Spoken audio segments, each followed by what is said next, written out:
This is Trend Following Radio, where great thinking comes alive. Nobel Prize winners, legendary traders, best-selling authors, and the pros that know what drive us irrational human beings. I am your host, Michael Covel. Not filtered, raw, honest.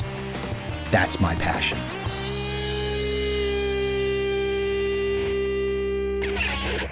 So my new favorite line, have a good one, baby. Spoken to me by the nice 70-something Shell gas station lady in Ashland, Virginia, countryside Shell. With her bleached blonde hair, somewhere in the early 70s, I was guessing, handed me a bag of stuff and said, have a good one, baby. At that moment, I felt like I was in the middle of a Tarantino film. What a line. What a line. A line from when America was fun. Okay, you can go get drunk if that's what you consider fun, and you can watch sports if you consider that fun. But I'm talking the fun of just the daily interactions. The daily interactions of some older lady looking at me and going, have a good one, baby. That's just fun. I miss that. All you woke MFs out there can take it and jam it where the sun don't shine. Because I like the old lady who's saying, have a good one, baby. And speaking of having a good one, baby, let me give you two for the road. A little of those algos that you can live by, one of my favorite episodes of all time, and a little bit of a 1-minute manager.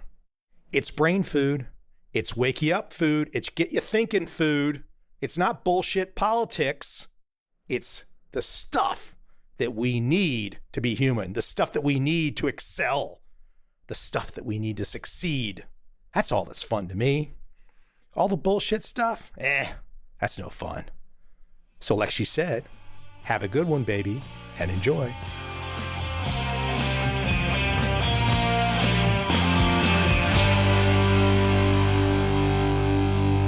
So this great book came across my desk, Algorithms to Live By, The Computer Science of Human Decisions. Let me give a brief overview from the website. A fascinating exploration of how computer algorithms can be applied to our everyday lives, helping to solve common decision-making problems and illuminate the workings of the human mind. All our lives are constrained by limited space and time, limits that give rise to a particular set of problems.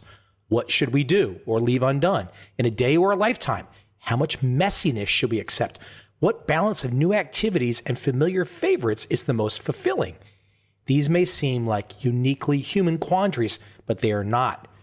Computers, too, face the same constraints. So computer scientists have been grappling with their version of such problems for decades, and the solutions they've found have much to teach us. Again, that is from the book Algorithms to Live By Brian Christian and Tom Griffiths. And my guest today is one of those authors, Brian Christian. Oh, and by the way, if you invest or if you are a trader, it's a must read. Now on to Brian Christian.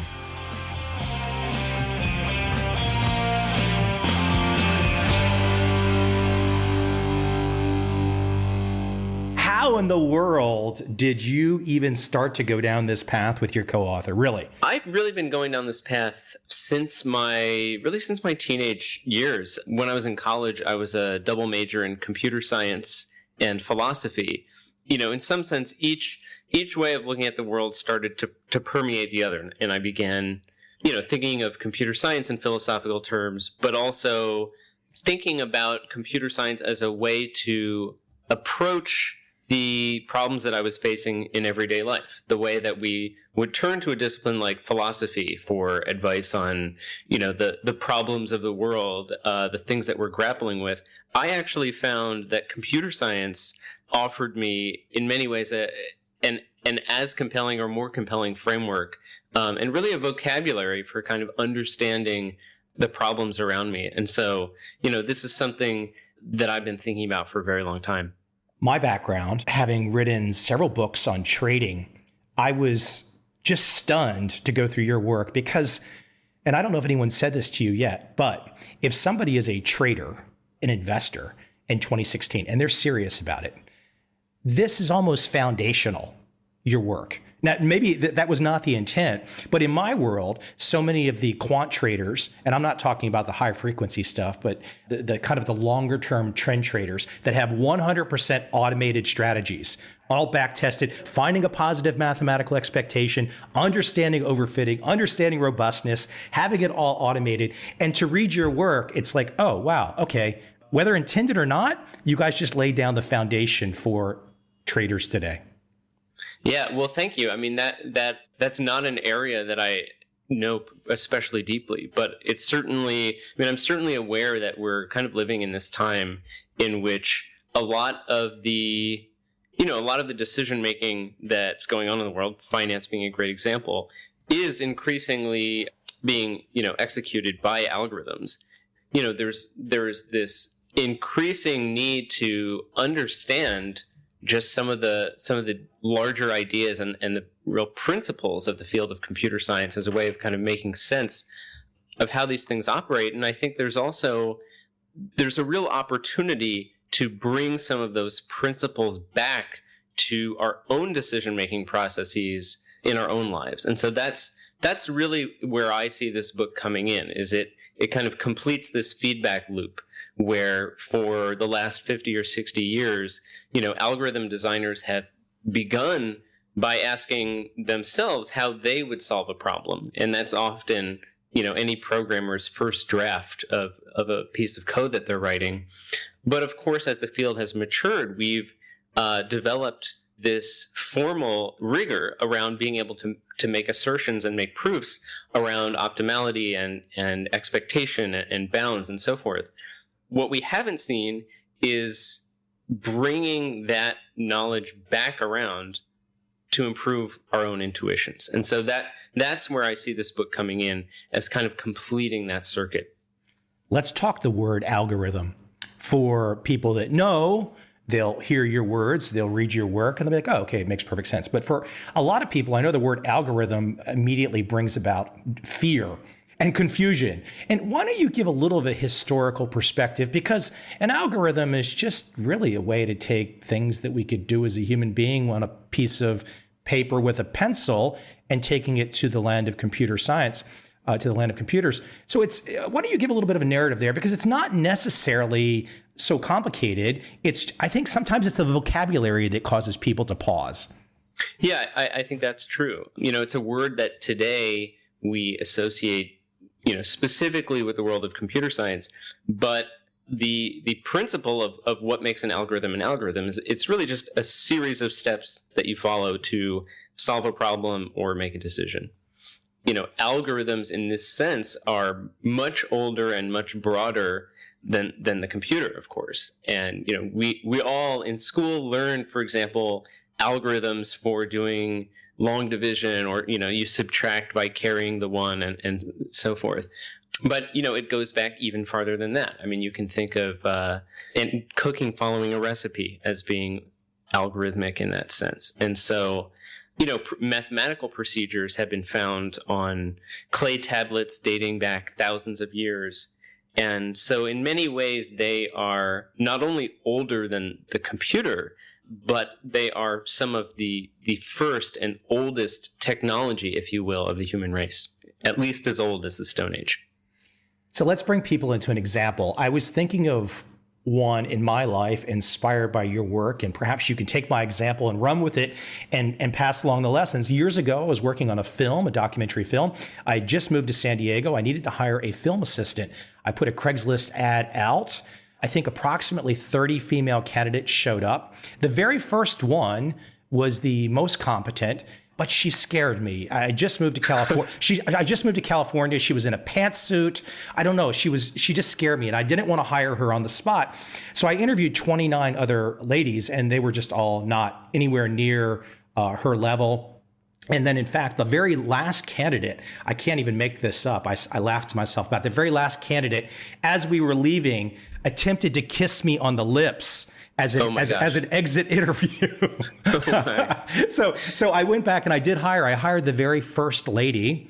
And as it turns out, she ended up going to USC's film school and has a successful career now in LA.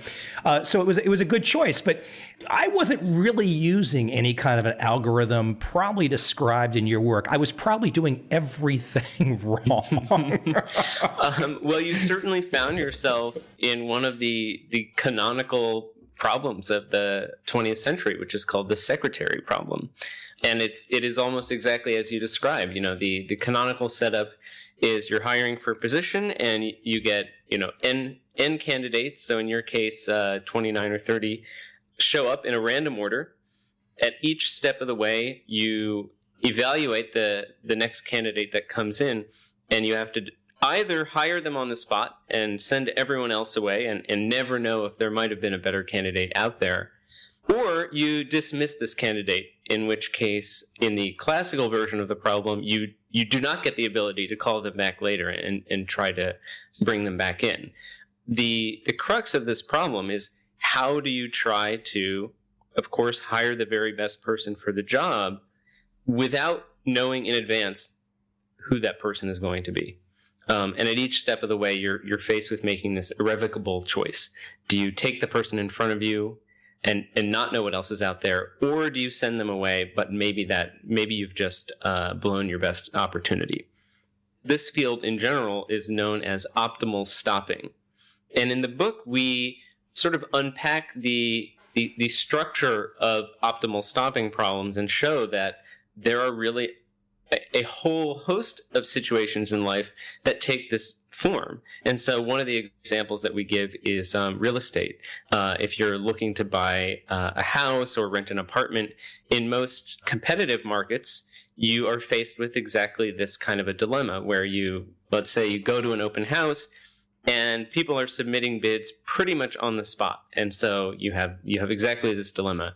How do you know when your best opportunity is without the ability to gather information and synthesize it before making a choice?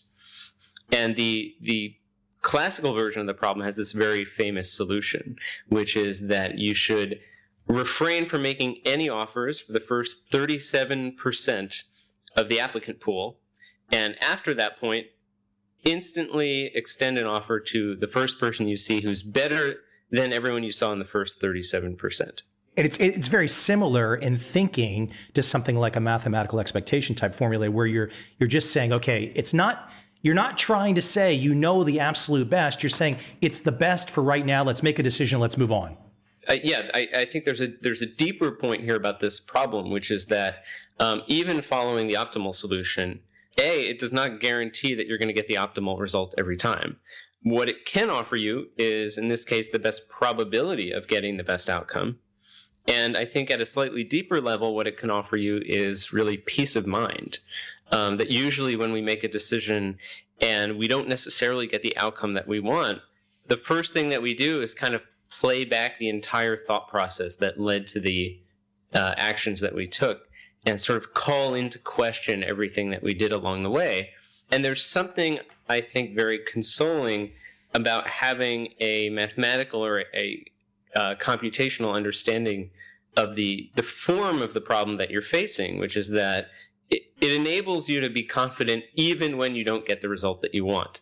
You can still know, hey, I followed the right procedure. I followed the right thought process in this case. Even if I didn't get the outcome I wanted, I don't have to call all of that into doubt, because I know that I followed the right process. Process versus outcome. They're not. I think that's one of the biggest issues we have in humanity today. We can have that great process, but we all still fixate on the outcome. Whereas we should be saying to ourselves, let's just follow a great process and know that we're going to have errors, we're going to have mistakes. But if we keep following the good process, we're going to be in a much better place in the long run. I think that's exactly right. An understanding of the structure of the problem that we're facing, the basic characteristics of the optimal solutions, I think is a really powerful starting point in order to get a sense of what those processes should be. And I'll give you an example in my world too. When you look at some of the traders today, let's say they have a 100% automated trading system, and they'll get a signal that says buy. Well, most of the time, 60% of the time, perhaps that buy signal turns around, goes the other direction, and you have to take a small stop. As a human being, though, if you're just sitting there making the discretionary decision, you call into question, did I make the right move? Did I do the right thing? The computer just says, hey, I'm going to follow the rules. And we know in the long run, we want to get out if it doesn't go our direction. It's very, very similar to what you're outlining in your work. Mm-hmm.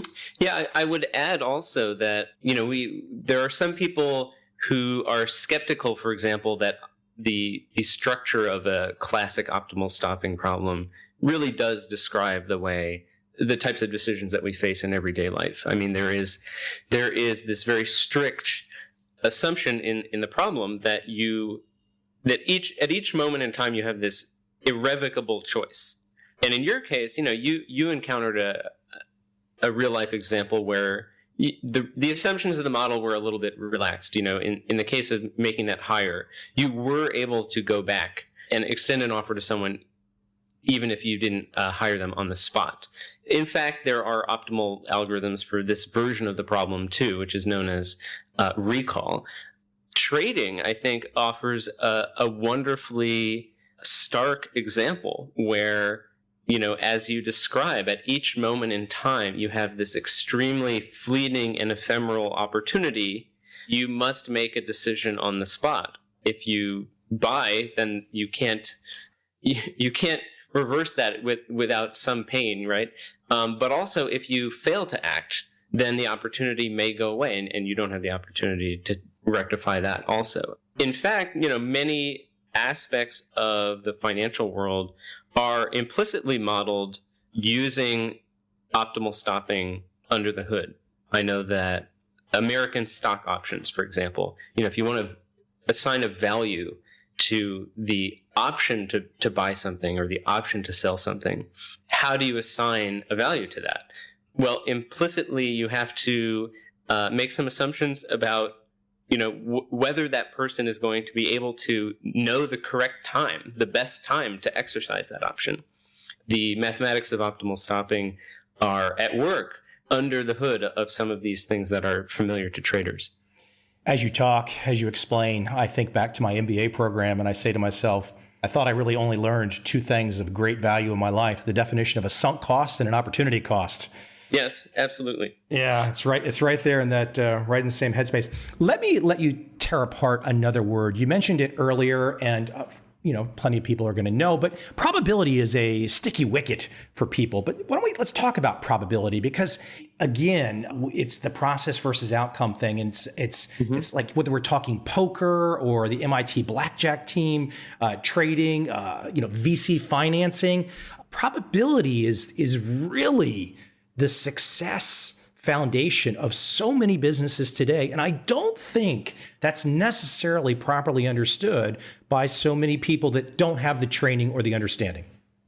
Yeah, I think, furthermore, one of the key things that compounds the problem of dealing in probabilities is we're also dealing in uncertainties.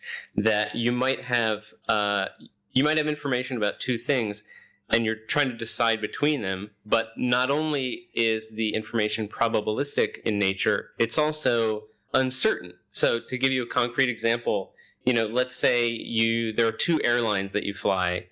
One of them you fly more than the other. Let's say one of them has been on time 9 out of 15 flights, so 60%. The other one you've only flown twice, and it was on time once, and it was late once, so only 50% performance. Simply put, you're trying to decide what's the smarter airline to take for your next flight. There's one that's been on time 60% of the time, 9 out of 15. The other's been on time 50% of the time, 1 out of 2. But in this case, it's compounded by this other factor, which is that you just don't have as much information about the second airline as you have about the first.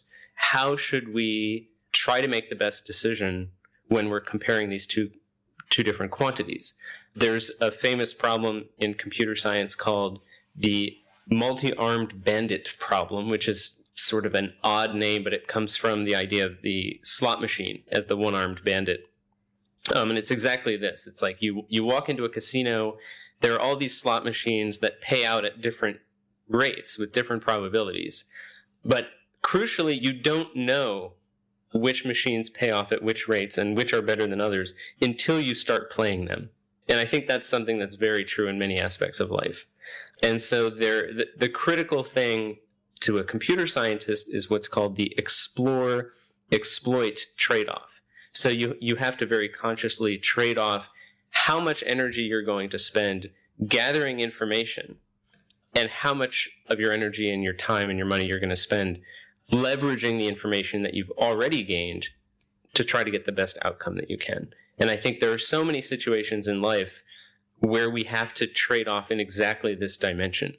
I mean, careers being one example where, you have people weighing, is it worth trying to start over in a different career track? Or is it worth going back to school to get this additional credential and things like this? Is it worth exploring this new business possibility? Or should I just sort of hone and refine the thing that I have? And in fact, mathematicians and computer scientists that have done some of the most important work on the multi-armed bandit problem and the explore-exploit trade-off have done a lot of it for companies that were explicitly trying to decide how to allocate their resources between these more exploratory things and the things that have a known payoff. So one of the best examples was that in the 1970s, the Unilever Corporation, pharmaceutical company, hires this mathematician, John Gittins, and they say, tell us what percentage of our budget we should be spending on R&D for experimental drugs, and what percentage of our budget we should spend, on just marketing for drugs that are already profitable. And so this gives us a formal framework for thinking about what are otherwise kind of apples and oranges types of comparisons. I love the one expression used in your work, and I could see it as a book title in the future: win, stay, lose, shift. Yes. So this was one of the very first results that came out in this area. So the multi-armed bandit problem has this really colorful history in the history of mathematics, where for most of the 20th century it was considered unsolvable. Not just a difficult problem, but literally unsolvable. And in fact, the Allied mathematicians in Great Britain during World War II joked about dropping the multi-armed bandit problem over Germany as the ultimate instrument of intellectual sabotage. But to the field's own surprise, they started making a series of gradual breakthroughs in the second half of the 20th century, kind of chipping away at the problem. And one of the first was this finding that this very simple algorithm called win, stay, lose, shift was better than just playing at random, which is a very modest result, but it was really the first key stepping stone towards the full solution of the problem. And the basic intuition behind win, stay, lose, shift is just, if something worked, do it again.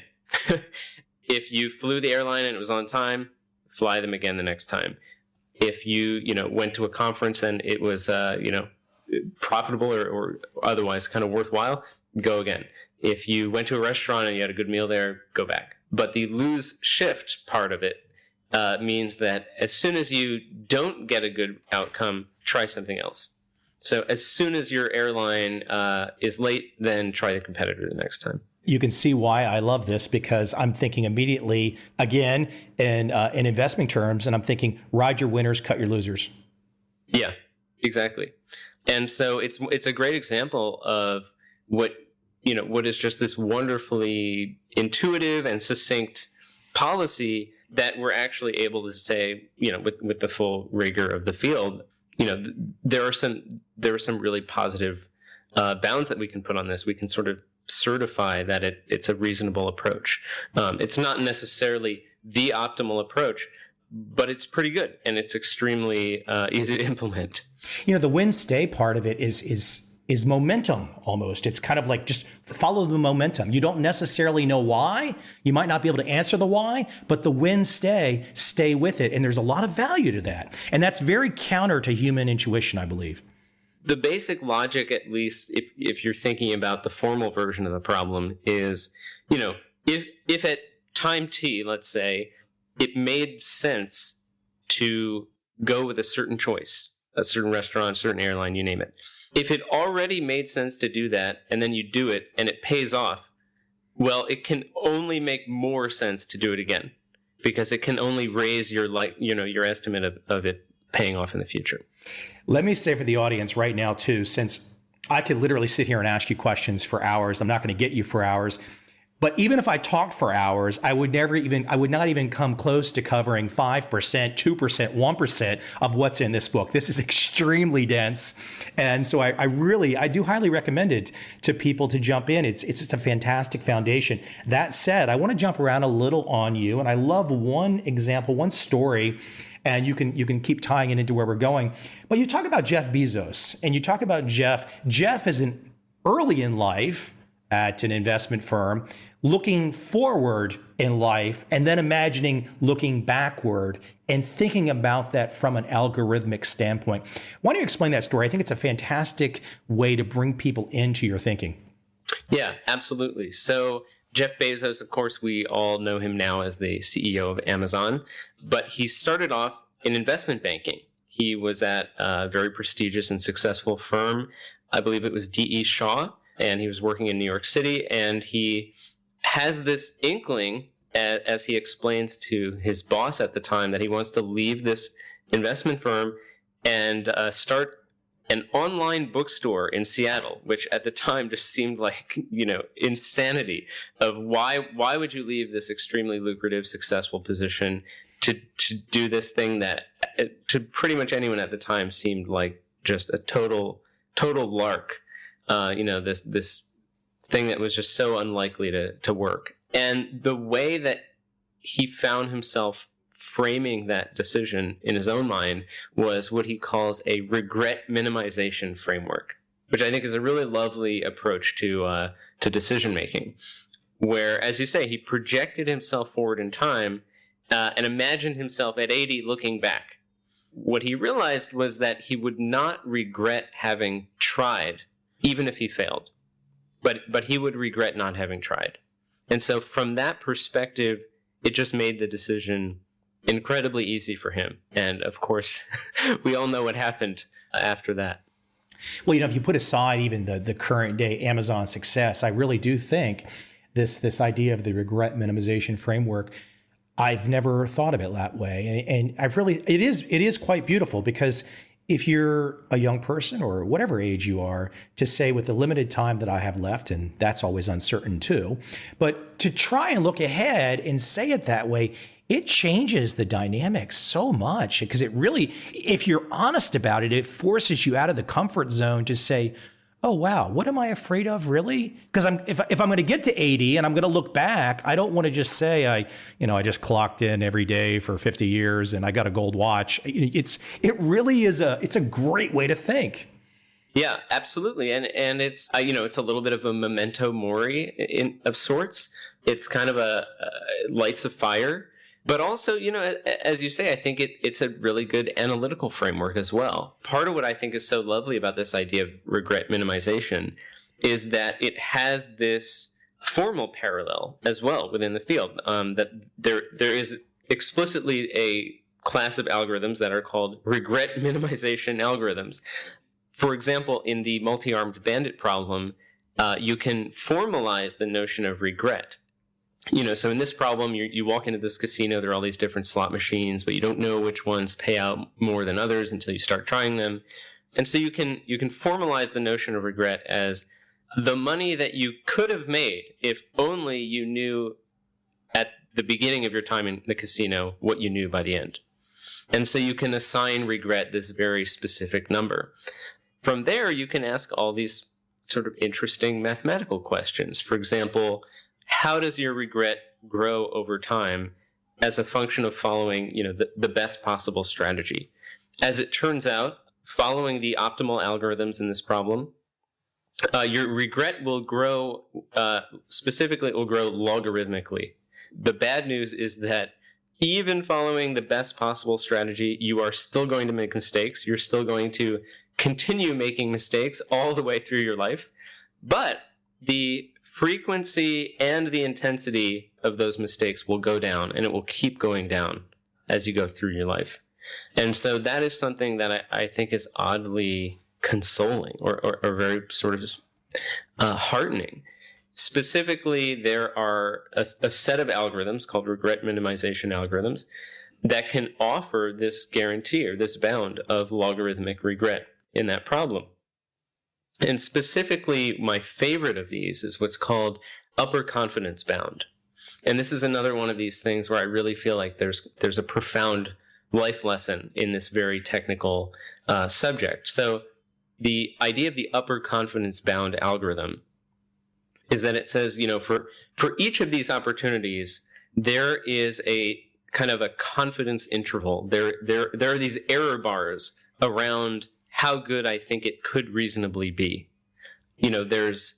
There's a middle of the bell curve where my sort of expectation lies, but there's also these tails that surround that, or these error bars that go both above and below. The upper confidence bound algorithm says just very simply, ignore your actual expectation of what's probably going to happen. Ignore the worst case scenario. Focus exclusively on doing the thing that has the best case scenario. And this is an algorithm that's been shown to minimize regret. And to me, that's just this very sort of human takeaway from this problem, that we can literally minimize our regrets in life by focusing on the things that have the most positive potential. To me, that's very profound. From there, so we think about Bezos and this great framework. Now, of course, once he jumped, he then had to have his stopping point, Amazon, to some degree.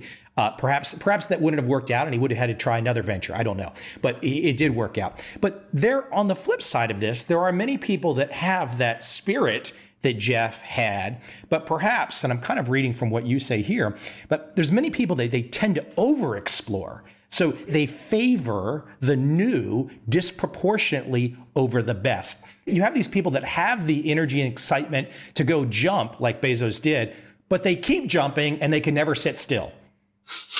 Right. That there is the possibility to go too far in that direction.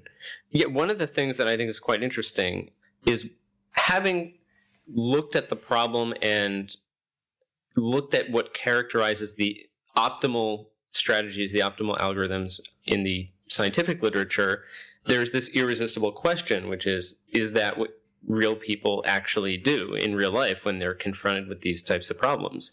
In each chapter, we kind of delve into the psychology literature and say, what does it look like when you actually throw people into a lab setting and have them go through these sorts of tasks?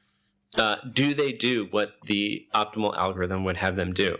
In almost every case, the answer is no, they don't.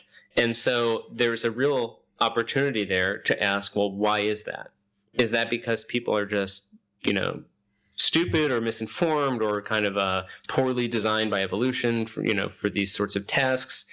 Is it perhaps that it's the models that are wrong, that the people are in some sense doing something smarter than what the theory has gotten us to? In the case of explore-exploit problems, there is this very consistent result, which is that people tend to over-explore. They gather more information than they need to. They don't commit as much. They second-guess themselves more than they should, and that sort of thing. The famous experiment in which this comes up was one by Amos Tversky and some of his colleagues back in the either 60s or 70s. They had this setup where they had a box with two lights on it. One of the two lights would come on with varying frequency. And they said, okay, we're going to press this button that will turn one of these two lights on. We're going to do it 1,000 times. And each time you have the opportunity to either observe the light or place a bet on which light you think is going to come on. But you do not get to observe which light came on, and you do not find out until the end of the experiment whether you won or lost money on that bet. It turns out that the optimal strategy in this case is, I believe, you make 38 observations in a row, and then you blindly place a series of 962 bets on whichever light came on more at the beginning. This is not what people do at all. They are much more exploratory. They gather much more information. They will observe for a long period of time. Then they will make a series of bets. Then they will go back to observing. Then they will make a series of more bets. Then they'll go back to observing. Well, someone had a closer look at the raw data from this study and came to a realization that I think is quite significant, which is if the probabilities that these different lights were coming on was on a random walk, if it was varying over time, well, then what the human subjects were doing is, in fact, extremely close to the optimal solution. This is a version of the problem known as the restless bandit problem.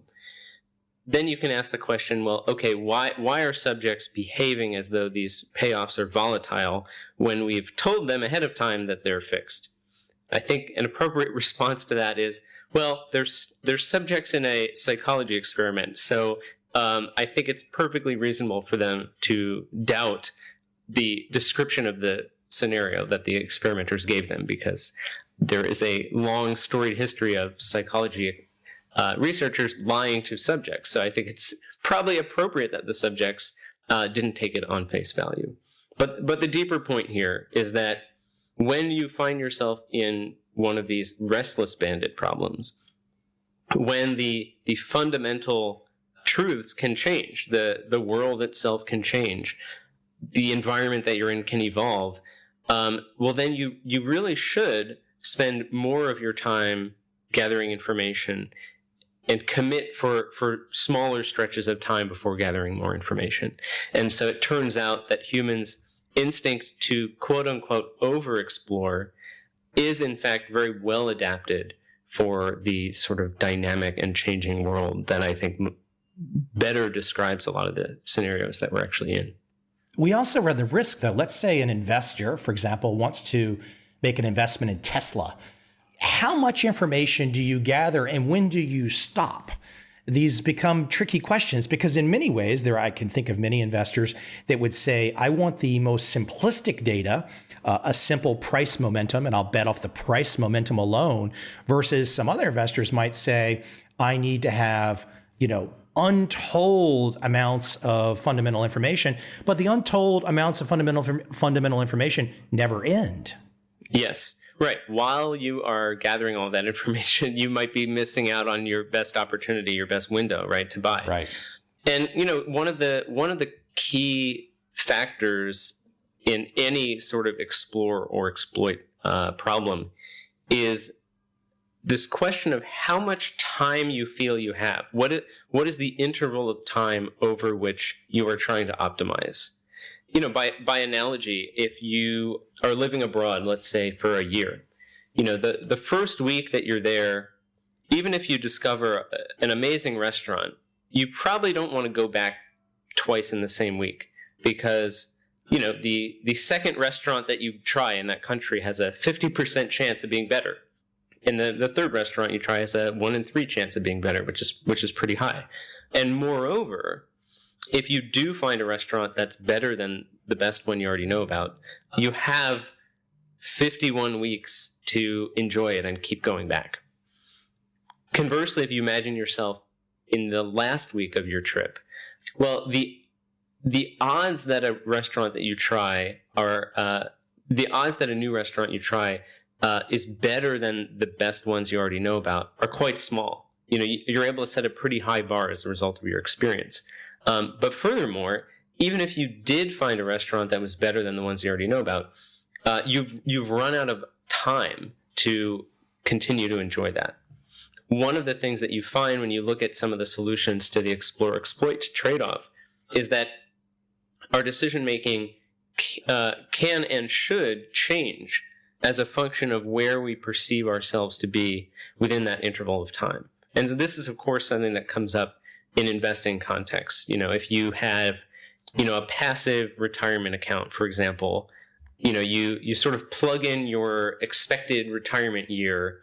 A lot of these funds will typically pursue a very high risk strategy 40 years out from retirement and then gradually, for example, move the money from stocks into bonds as you get closer to retirement. And I think the same type of dynamic exists in this question of, do I continue to gather information or do I just leverage the information that I have?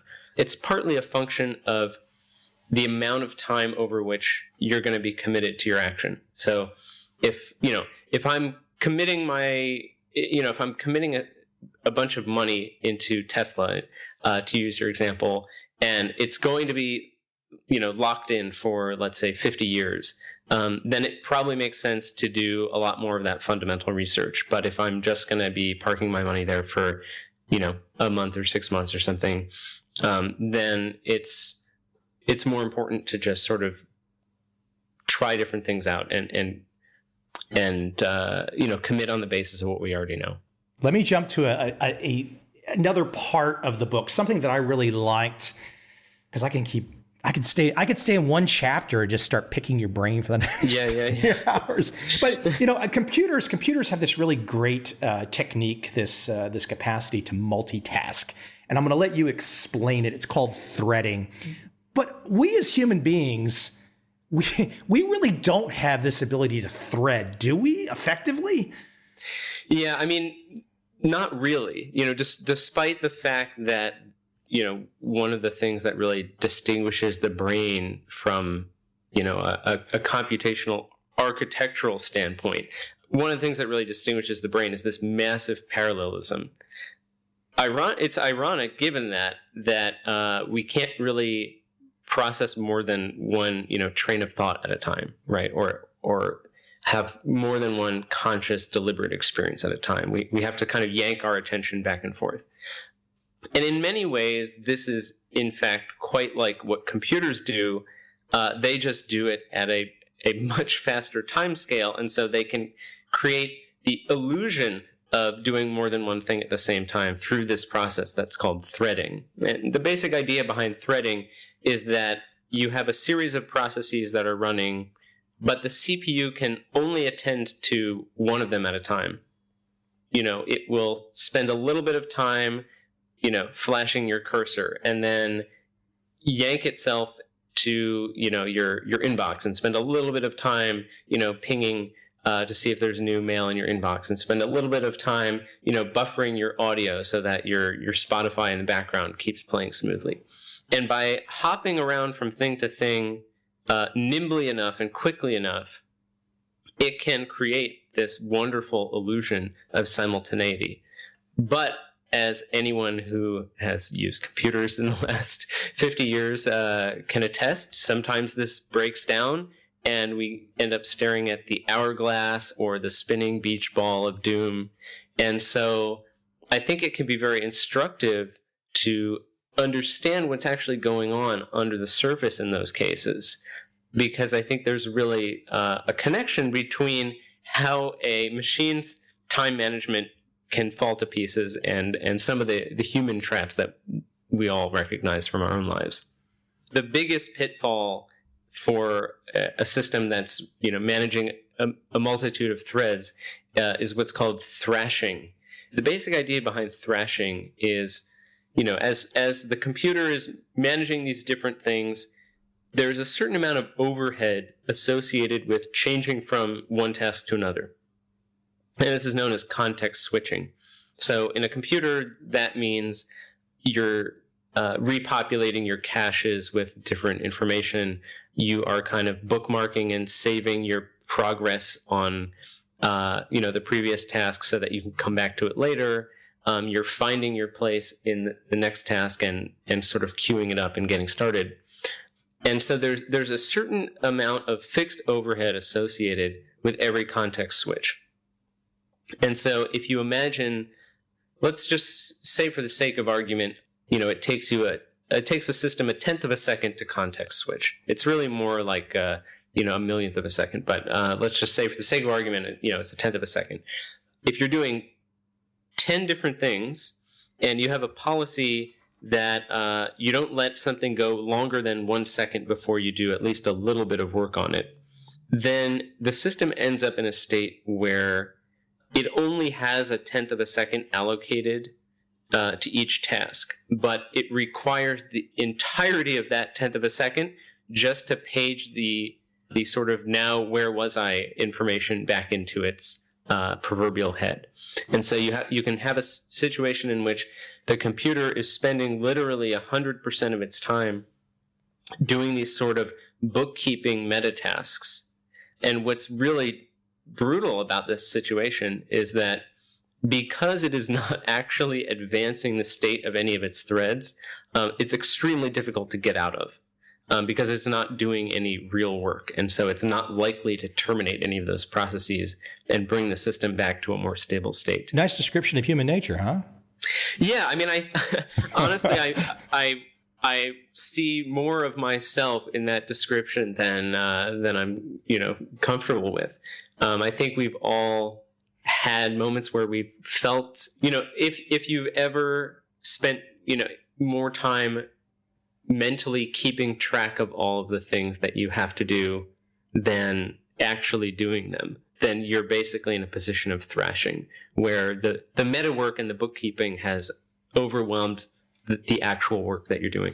Brian, let me bring up one more topic with you before I let you leave. This one really is near and dear to me. I'm so sad to see its demise, but I started as a Eudora Mail user probably in the mid 1990s. And what I loved about Eudora Mail is that, and I had to stop, I think in 2013, they stopped supporting it on the Mac.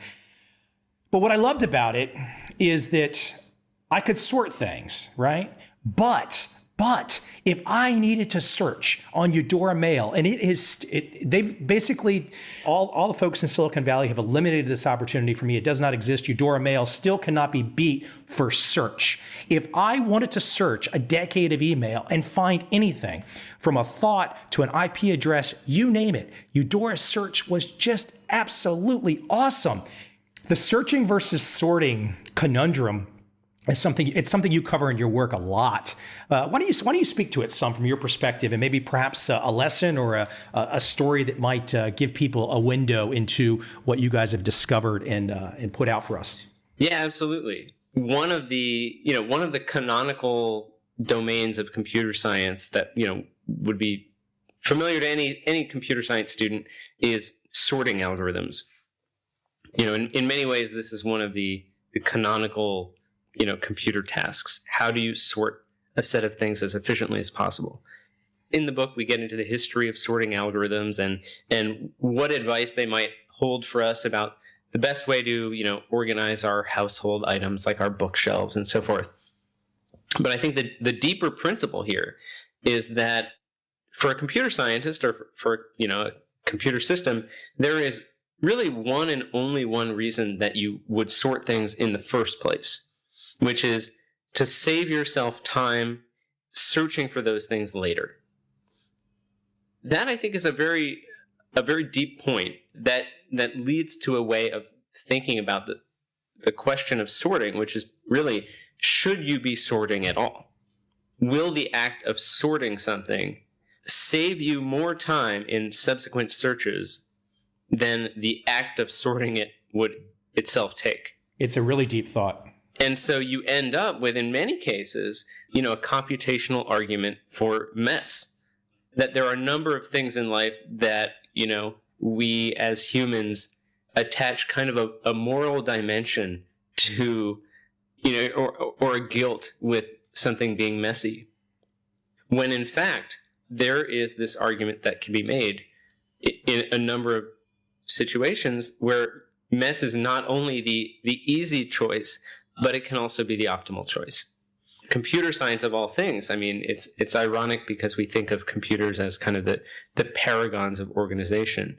But computer science gives us the language to actually formulate the rigorous argument for mess.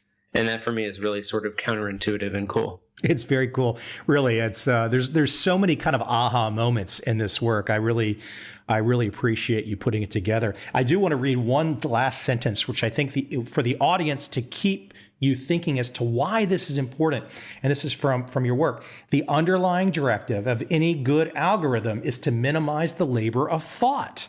We all want to do that. Absolutely. Yeah. I mean, I think that's one of the kind of unintuitive things about computer science is that the goal of any algorithm is to minimize computing. To a computer scientist, computing in some sense is the enemy or is bad. And so I think there's something we can all sort of take heart in, that there's, in any decision-making process, there is this critical component of just knowing when to stop thinking, or knowing how hard to think about something. And computer science gives us a way of not only making the best decision when we have perfect information and all the time in the world, but it also gives us a way of thinking about how to make smart trade-offs when we don't have those luxuries. And I think that's much more often the case that we find ourselves in.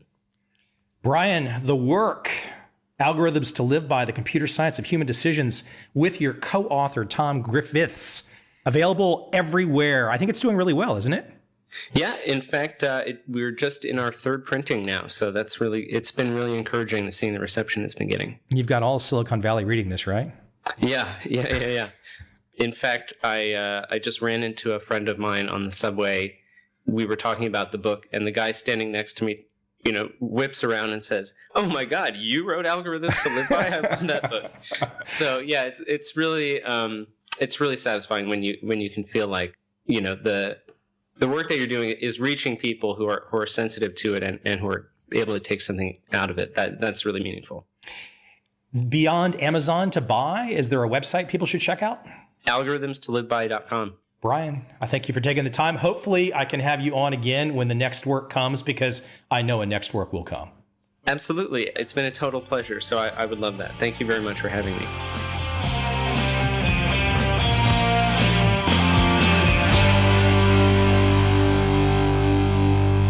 What a fun conversation today. Ken Blanchard, American author, management expert. His extensive writing career includes over 60 books. His most successful book, The 1 Minute Manager, which I'm sure most everybody listening has read. That one sold over 13 million copies. Absolutely amazing. Anyone who listens to this podcast knows that I really, really, really love having guests on that have seen lots of time on this planet. Because the wisdom, it just comes through. It just exudes in their voice. And that's right there what we have with Ken Blanchard. I'm forever fortunate to keep learning myself. And man, if I can keep having teachers like Ken Blanchard, maybe, just maybe, I'll get a little smarter. Without further ado, let's jump right in. I hope you enjoy this conversation with Ken Blanchard.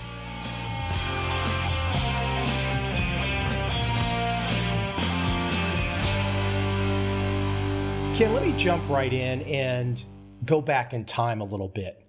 I imagine into the early 80s, you released your book, The 1 Minute Manager.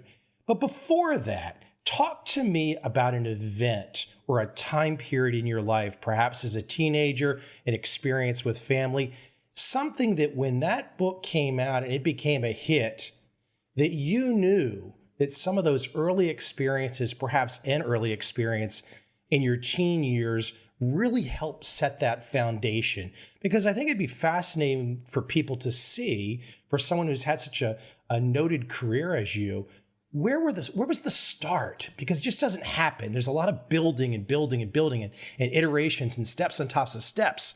Where did it all start for you? Well, it was interesting. I had an amazing father who retired as an admiral in the Navy. He was my leadership coach. I had an interesting upbringing. I went to a 95% Jewish elementary school, and on Jewish holidays they put us all in one room, and then we merged into junior high school with a 95% African American elementary school, which went to the Supreme Court in '61 to test the neighborhood school, and I kind of won all the elections as a compromise candidate, and I won the president of the 7th grade, and I was all pumped up, and I came home. It was my first entry into junior high school, and I told my dad, he said, "Congratulations, Ken, but now that you're president, don't ever use your position." He said, "Great leaders are great because people trust and respect them, not because they have power."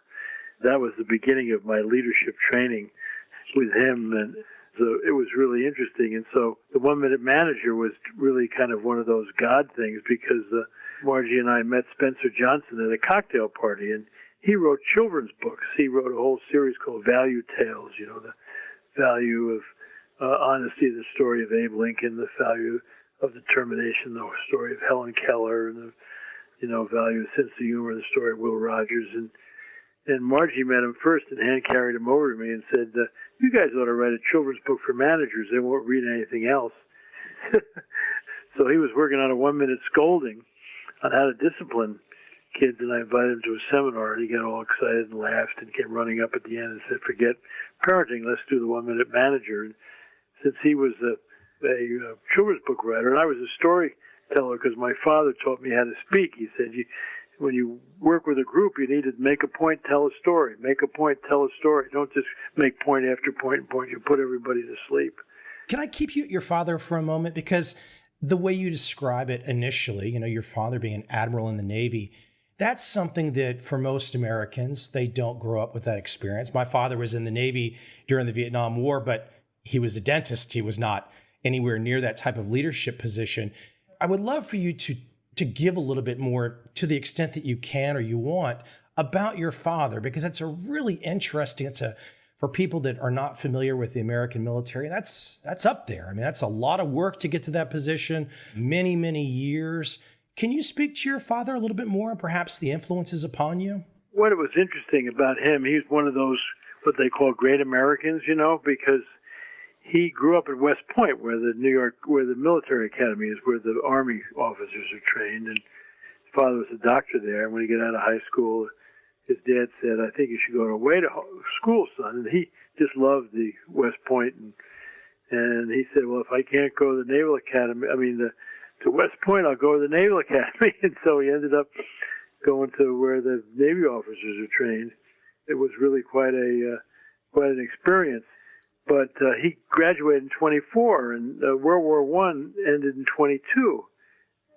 That was really kind of a time where they didn't need a lot of naval officers. So after his senior cruise, they let him out. January 25, he goes to Harvard Business School and he gets a master's in finance, an MBA in finance. He goes down to Wall Street and works starting with Anaconda Copper. Then he went with National City Bank. They're about to make him a vice president, and he comes home at 1940. I was 1 year old. Said to my mother, well, I quit today. She said, you did what? He said, I quit. She said, to do what? He said, I rejoined the Navy. She said, you got to be kidding me. He said, well, didn't I tell you if the country got in trouble, I thought I owed it something, and, Hitler's crazy, and the Japanese will be in this pretty soon. And so he goes from potential vice president to a second Louis, and they put him in Brooklyn Navy Yard.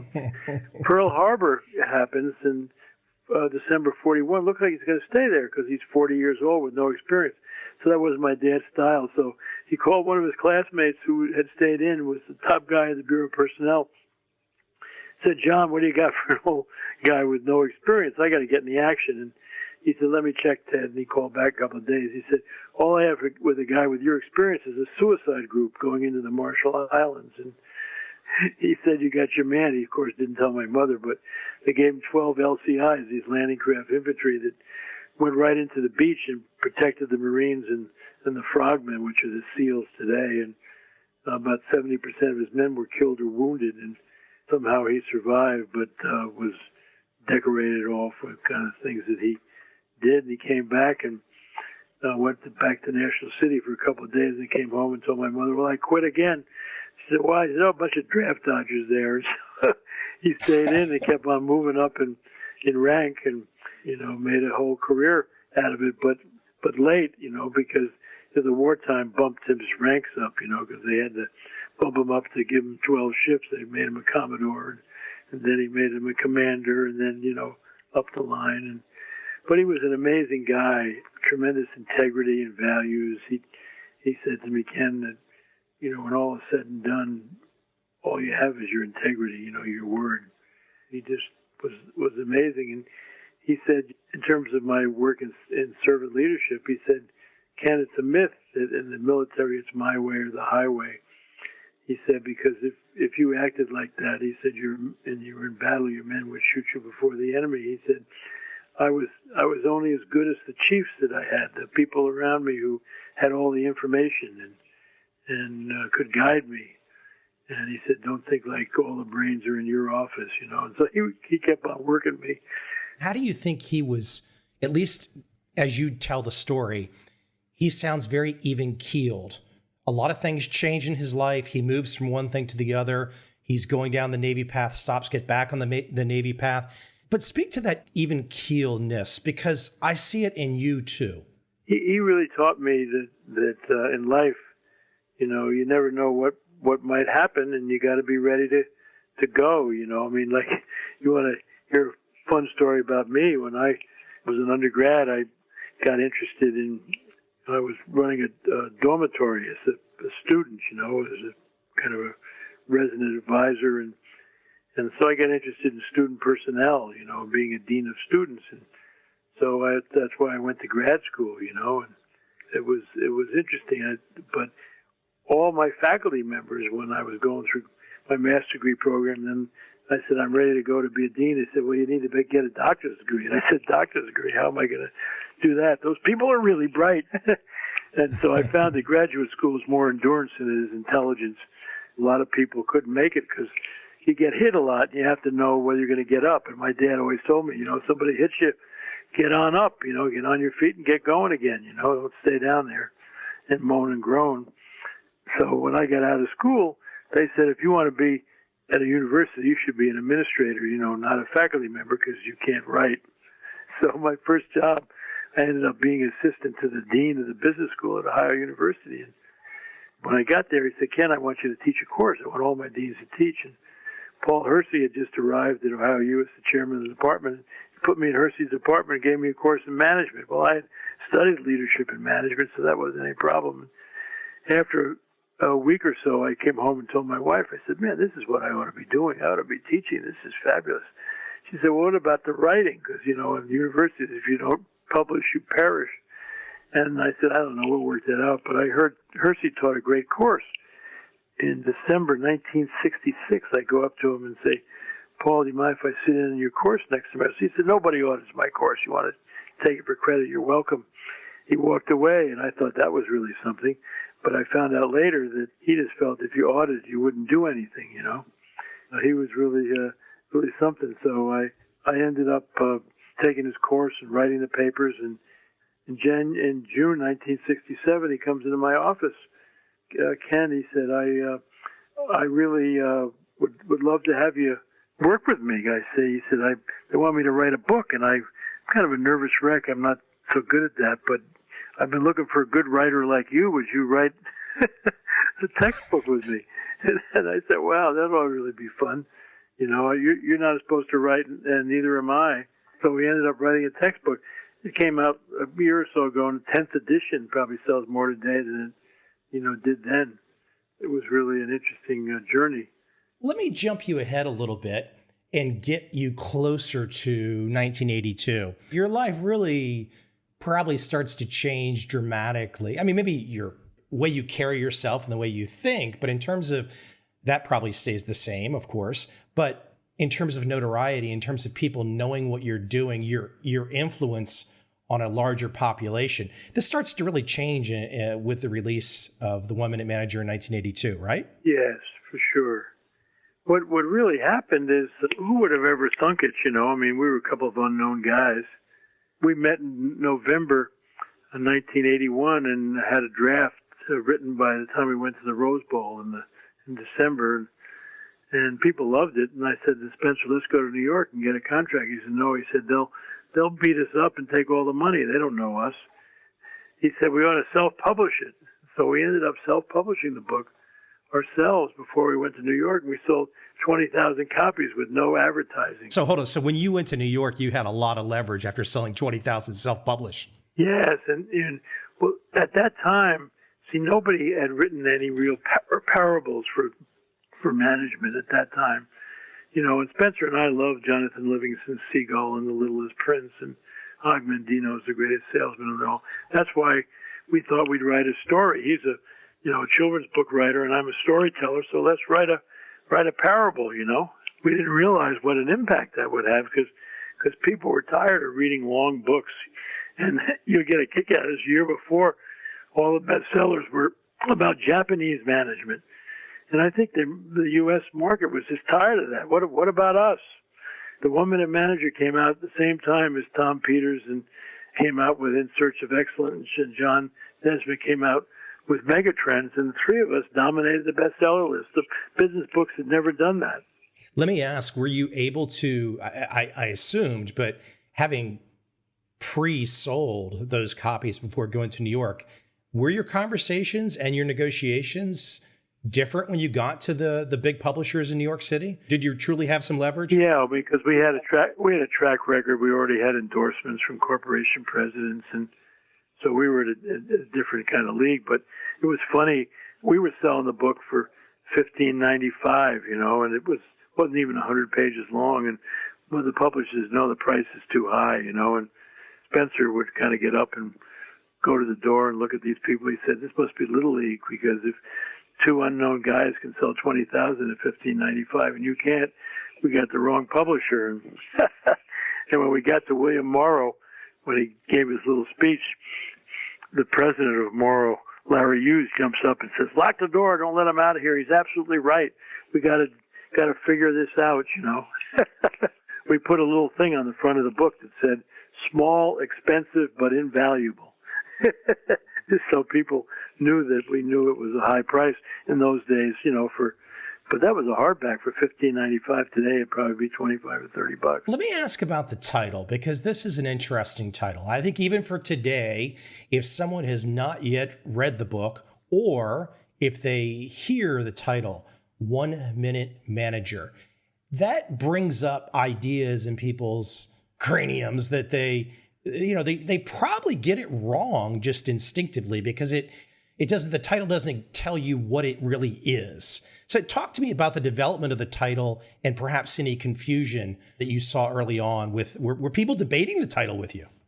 No, well, Spencer was working on this thing called the 1 Minute Scolding with a psychiatrist. When he came running up after that, said, "Forget parenting, do the 1 Minute Manager." And we thought, wow, that's really neat, because what really sells books is to intrigue people. And you say, the 1 Minute Manager, well, how could you manage in a minute? I'd really like to see what they have to say about that.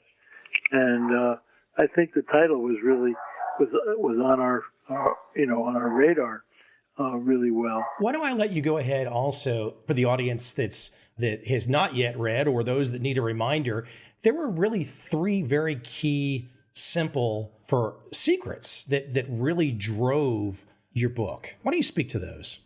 We kind of looked at, what are the key things to managing people? And the first one was 1 minute goal setting. All good performance starts with clear goals. If people don't know what you want them to do, how are they going to end up doing it? 1 minute goal setting was the first secret. But once goals are clear, we thought you ought to wander around and see if you can catch people doing something right and accent the positive and give them a 1 minute praising. I tell you, of all the things I've ever taught over the years, if somebody said to me, "Blanchard, I'm going to take everything away from you but one thing," the one thing I would hold on to is the 1 minute praising, because I think that if you want to build a great organization or have great people, you got to catch people doing things right. Yeah, and you were talking about the 1 minute praisings, and is that something that to not take away from you? Yeah, no, I mean, that's just so important. So many organizations, I ask people, how do you know whether you're doing a good job?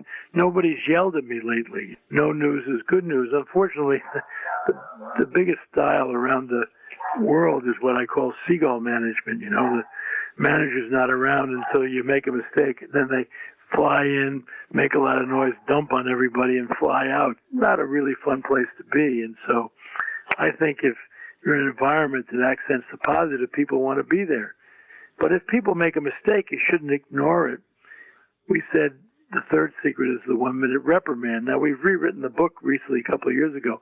We changed that to 1 minute redirects. But either way, it was really saying to the person, here's what I've noticed about your performance. It's not up to the what we agreed upon. And I want to know if you're noticing that too. And I'd like to see if I can help you get back in line. It's really more of a redirection than a reprimand, but Spencer really kind of liked the concept of a reprimand with his 1 minute scolding. Ken, speak to the time component here at 1 minute. Speak to the shortness in terms of praise or reprimand. Now, I think instinctively we would all think, well, gosh, nobody wants to be reprimanded for longer than it has to be. 1 minute sounds good to me. 1 minute praise also, well, that seems a little more less instinctive because, well, hold on, if somebody wants to give me praise, I'll take it for a lot longer than a minute. Not necessarily a good idea, huh? No, it's just, how long does it take you to really notice, somebody and say, I just want to tell you, I just noticed what you did, and boy, it really made me feel good, and I just appreciate your efforts. And you don't want to go on and get super gushy, but you want to be specific, tell them what they did right, but you don't have to, do that. And so you could wander around and give a number of praisings because Tom Peters always said the key to being a great manager is to manage by wandering around, I think the myth about how long it takes to reprimand or redirect somebody and all, it's just it's a myth. It doesn't have to be a long one, but as long as you're specific, it was funny. I had one guy that at the holiday season now, he would go around his company and shake hands with everybody in the company and just say, just appreciate your efforts, thanks a lot. And he would go on to the next person, appreciate your efforts, thanks a lot. And he got sick one holiday season. He couldn't make the round, so a guy put a mask on and went around and said to people, appreciate your efforts, thanks a lot and all. And everybody just laughed because it didn't have any meaning, because he didn't know anything about what anybody was doing, it was just kind of like a shower. You got to be specific, and when you're specific, that's really powerful for people. Let me take it big picture for a moment and get away from some of the specifics. I'm going to bring you back there too in a moment. But big picture, great managers are trained, not born. I see this in my field too, in the investments field. People wonder about great investors. You can even think of somebody like Warren Buffett, Charlie Munger.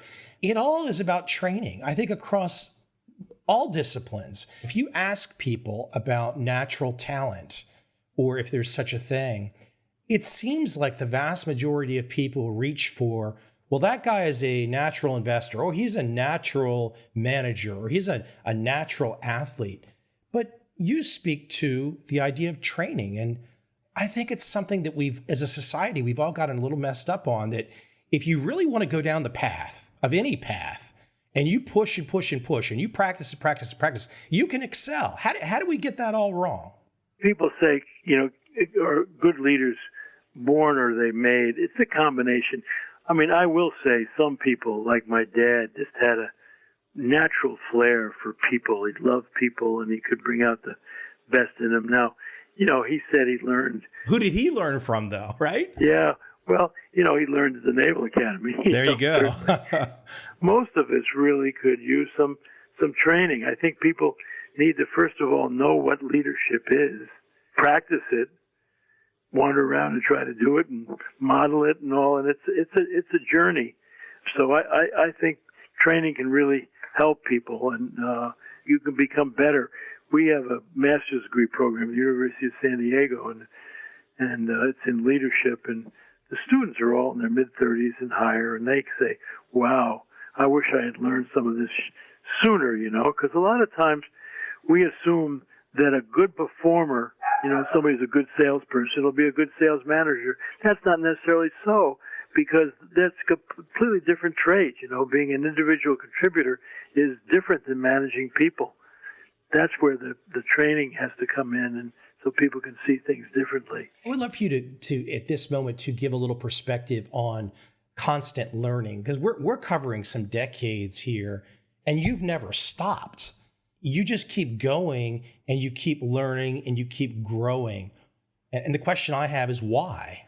I wrote a book with Norman Vincent Peale, wrote The Power of Positive Thinking. He was 86 years old when I wrote with him. I was in my early 40s.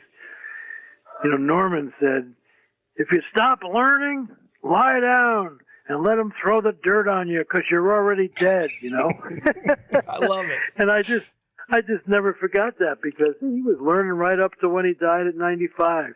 And he's been a great inspiration for me. I'm 78 now, and people said, when are you going to retire? I said, why would I retire? I'm having too much fun. I'm learning too much stuff and all. And I just think that I wrote a book with Mark Miller, was the head of training at Chick-fil-A, called Great Leaders Grow. And we just were arguing because we've just really seen that the best leaders we've seen are people who are constantly trying to get better and learn. And I think you need to. I wrote a book recently called Refire, Don't Retire. Make the rest of your life the best of your life, And I was on the phone when I turned 65 with, remember Zig Ziglar?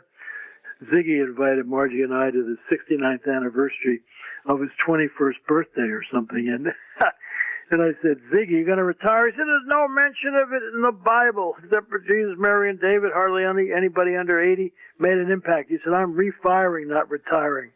I thought, wow, that really is powerful. And so I ended up writing a book about that. And what's so interesting is I thought it mainly would be for senior citizens, and they were giving it to all their kids in their 20s and 30s who they thought were getting in a rut. And it was really exciting. I just think it's so important to learn. And in the Refire book, we look at 4 areas for learning. What are you doing to grow intellectually with your mind? That's really important. What are you doing to grow physically? Keep yourself in shape and all that. What are you doing spiritually? Because you ought to, get out of your own way and realize maybe you're not the most important thing in the world. And then finally, what are you doing around relationships? It's a constant thing of keep on refiring yourself, and so I'm really excited about refiring. My wife, is a little year younger than I am, but she used to be president of the company, and she stepped down a number of years ago because I came up with a belief with a guy from Europe who I was writing a book with, Terry Waghorn, that you really have to do 2 things in organizations. You have to manage the present and create the future. And you make a mistake in an organization to send people who have present responsibilities off to plan your future, because they'll kill your future because they're either overwhelmed with the present or have vested interest in it. You ought to have a separate group that's in charge of the future. So my wife stepped down as president. She got a think tank of group that had no operational responsibility. A full-time job was to study our industry, study technology and all. And so it's been tremendous advantage for us over the years, When 9/11 happened, a lot of our competitors had real problems because they only did face-to-face training. Well, we knew all about online training and all kinds of stuff because of the Office of the Future. So that's that. And so she's an amazing learner. She's always, turning another rock over. It's one of those reminders that everyone needs to hear, that somebody that is a few years older has never stopped. And so then if somebody's much younger and they say, I've learned enough. No, you haven't. You can't stop. If you want to compete with the best, you got to keep going. That's the way it works. I've got this, I've most recently gone through your book, Self-Leadership and the 1-Minute Manager. And there's 2 quotes in there that I love. They kind of connect. An assumed constraint is a belief that limits your experience, and not realizing your own power could be your greatest assumed constraint. Why don't you first talk about the notion of an assumed constraint? We kid, and the environmentalists have been picking on the elephants in the circus and all, but it's really interesting, when they first get an elephant, they tie him up to a stake and a rope, and the elephant tries to pull and can't do it. They're not strong enough. And now the elephant's huge and thinks they can't pull the stake up. They could pull that stake out in a heartbeat, but it's an assumed constraint from the past, And I think that's what you have to do, is you have to watch the messages that people give you, that they, kind of label you what you can do, just like people saying, I'm sorry, you can't write. And that was a consumed constraint until I realized that was stupid. How do I move through that? Rather than not being able to write, that's just become one of my favorite things. I think assumed constraints are often, messages put in your head by your parents and other adults when you were young. So that's where it all starts. And once you got that under control, then we say, well, most people are afraid to ask for what they need to win because they don't think they have any power. They assume that the boss has power, a coach has power, and all this kind of thing. They don't realize that we all have power. If people like to be around you, you have personal power. If you're good with technology, you have technical skill and power. And if there's a whole bunch of. So we try to have people look at what kind of power bases they have and how do they increase them. And then finally, the last one is, how do you ask for what you need? We use our situational leadership model to help them analyze what's their development level and how do they get the help that they need to succeed, And so it's fun. I use that on my own health. When I got Joy, and she was such a joy in my life, this dog, and I realized that she's small. She probably lasted 16, 17 years. And by the time that was, I'd be 86, 87, and she gets so excited. She can tell my car's coming down the road even before I get in here. She comes racing down the hall, and I didn't want her to be racing down the hall, and I wasn't going to be there, A lot of people say, Blanchard, you're something. Most people worry about losing their dog, not their dog losing them. But so I decided to get myself in shape, and I went to a guy who had been at West Point. It's one of the heads of their whole, physical fitness training, and he told me that there's 6 parts of healthy lifestyle, and one is aerobic, what are you doing for your heart? Then there's strength training, then there's balance, flexibility, diet and weight control, and sleep. And so I went through and looked at what was my development level, and the only one I was fully developed on is sleep. I can sleep at the drop of a hat, But the other ones, I had to look for somebody who would give me the leadership style I needed. So, I had never done anything with strength training, so I needed a lot of direction and supervision. In aerobic, I had been in a lot of different jogging programs and all, and so I really needed somebody to support me, and I needed a walking partner, a running partner. You got to do it. We say to people, if you ask somebody to help you and they say they can't, they didn't turn you down. They just turned your proposition down. Nobody can turn you down without your permission. Eleanor Roosevelt said that years ago. Nobody can make you inferior without your permission. It's so beautiful to hear just that common sense wisdom. And you just say it and you hear it. It's reminders that we don't hear in everyday society anymore. In everyday society, all we hear about, if you turn on the news, is the latest who knows what crazy behavior of some politician or some Hollywood person did. That's all we ever hear about. We don't hear about the common sense good stuff. That really is a problem, I think, in our country, and I think around the world. You don't ever hear any good news. And some people say it's our fault because we don't want to listen to good news, but I did a session recently for a group called First Tee, and they teach kids in urban areas about character and values through golf, And they've impacted in 20 years 10 million kids. And you should have heard the stories that I heard from these kids about what's happened in their life. I said, how come I never heard of this thing? What a great new story this is. Wouldn't it be nice on the nightly news, the ABC, NBC, CBS, instead of starting with the daily news of whatever, just start with that story? I think people would love it. Yeah, we love the Sunday morning news, CBS morning news, with that good gal, because that's all that is good news. So we watch that before we go to church. Jane Pauley runs that, but it really is true. Even in our country now with President Trump, he's got some issues and problems and all, but nobody's caught him doing anything right. Yeah. Let me shift you into, Ken, as we wind down. We've only got so much time left. Self-leadership. I can tell you something about myself. I'm in my late 40s, 50s soon, and I'm a guy that grew up at the start of the internet. So right there when Netscape was going public, I was like, okay, I'm just getting out of grad school. I've got nothing. I'm putting up a website. Boom. So my thinking all along has been this entrepreneurial thinking, not be associated with a large company. And I have to say, there was probably some hesitation in me in diving into your world because I thought, well, gosh, why is this going to be useful for me? Because this is more large corporate management leadership. I dive into your world and I'm like, oh my gosh, this is exactly what we all need, regardless of whether or not you're self-leadership or whether with a large company. It's what we all need. I think people that don't admit that they need this have an ego problem. I I started a 12-step Egos Anonymous program, where people get focused either false pride where they think more of themselves than they should, and they're putting people down, or self-doubt and fear where they think less of themselves than they should, and they're kind of cowering and all that kind of thing. And I just think that, as we were saying earlier, if you stop learning, you're in trouble.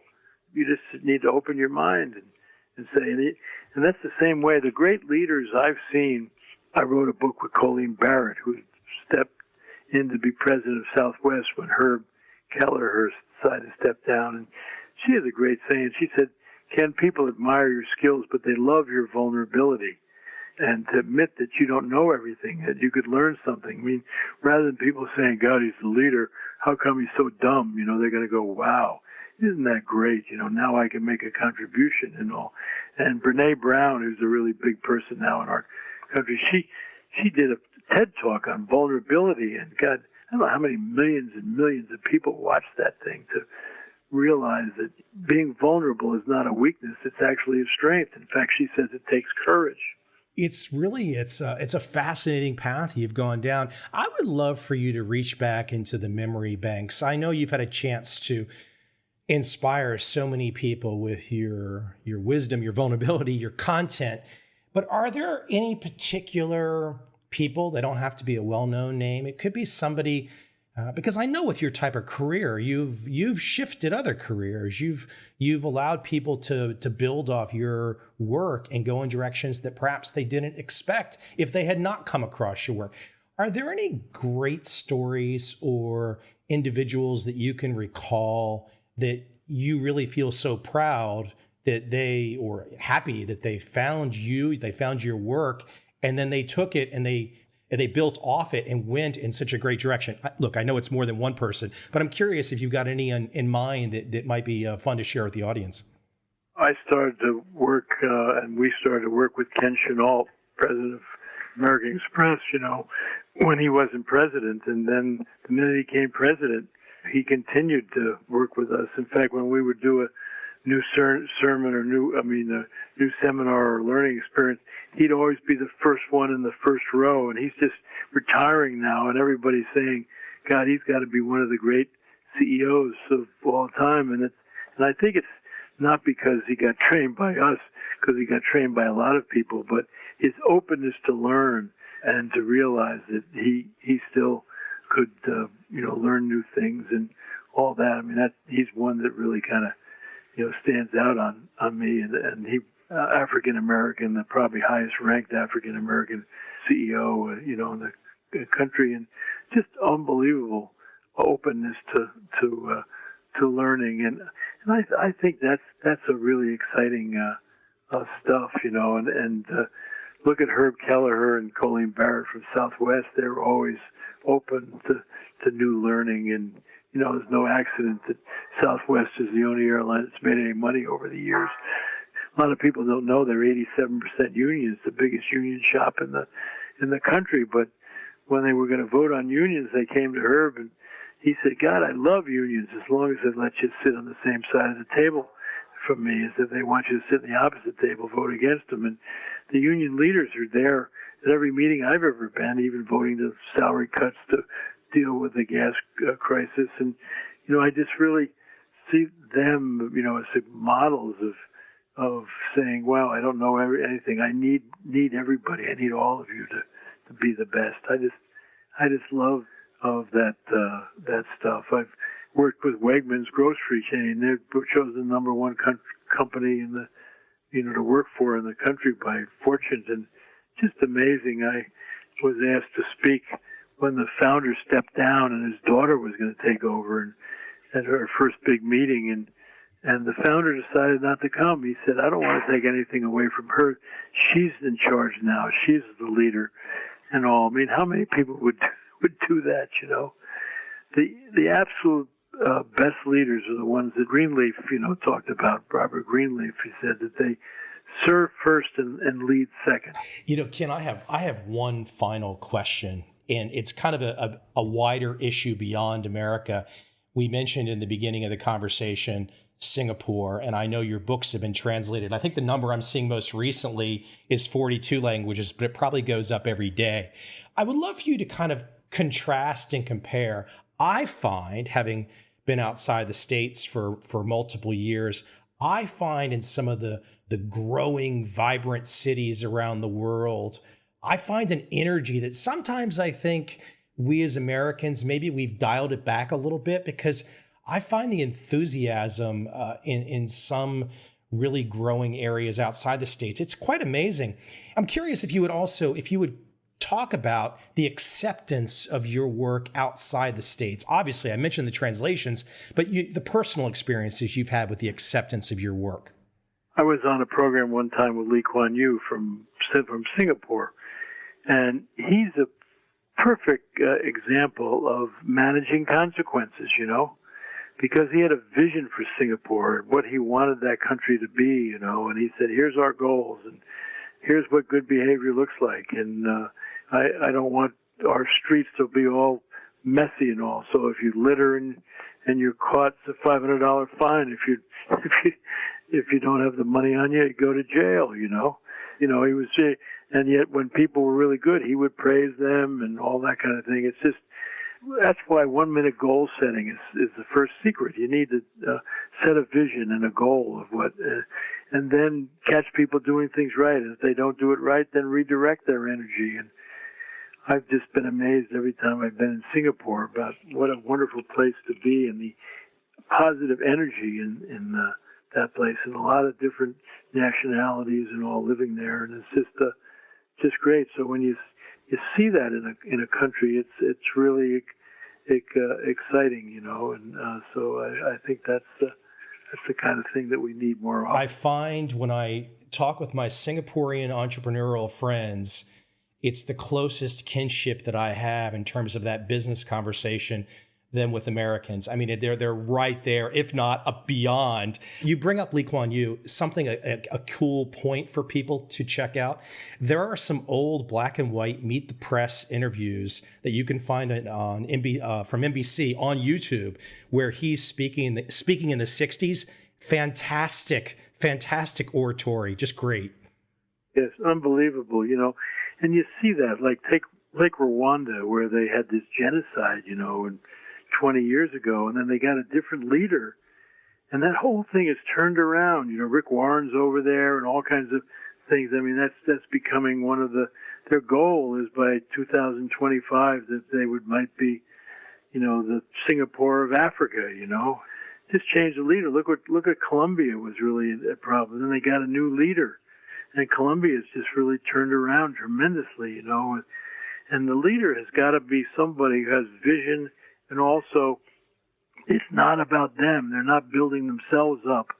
It's interesting. Jim Collins, when he did his study at Good to Great, he studied 25 or, a bunch of companies that we found were really great companies, and hardly anybody knew the leader, the president. It wasn't about them. It wasn't the Ayakokas or the others that, are out front all the time. It's really interesting to see that, whether it's in a nationwide or in a business-wise, that the leaders who have vision, and it's not about them, it's about the people they're serving.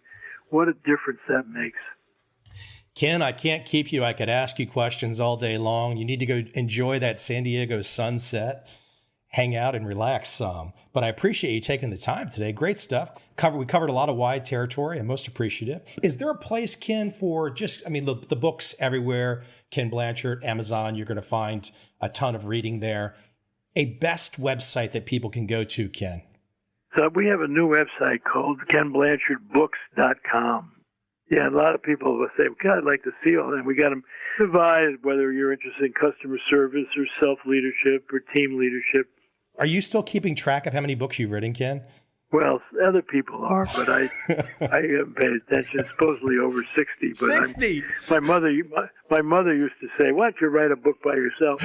And out of those 60, I've only written 2 by myself, one on golf, because so many people helped my golf game. I didn't know who to write it with. And the other one was my spiritual journey. But I'm a learner, and I just love to learn from other people. So every other book I've co-authored with somebody, and so that's just a delight to me. I have a book coming out in March. It's probably the best thing I've ever done.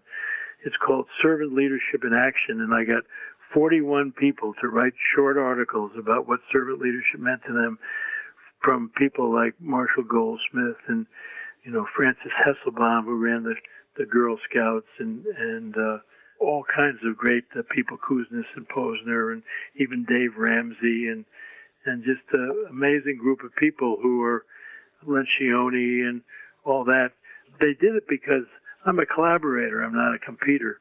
So it's really fun. It's coming out in March. And I think the world is in desperate need of a different leadership role model. And I just hope that this is a movement, not a book. And the royalties are all going to a servant leadership foundation where we're trying to build energy to send it around the world. Well, Ken, you're a great inspiration, and I feel fortunate to have had you on. And if in the future, if you would ever like to have another conversation when the servant leadership book comes out, I'd love to have you on again. God bless.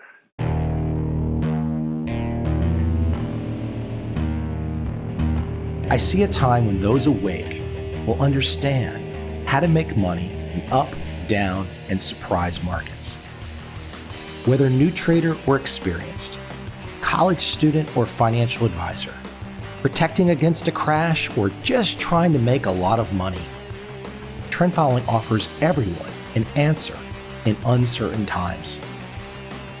To get started immediately, send me an email, michael@covel.com.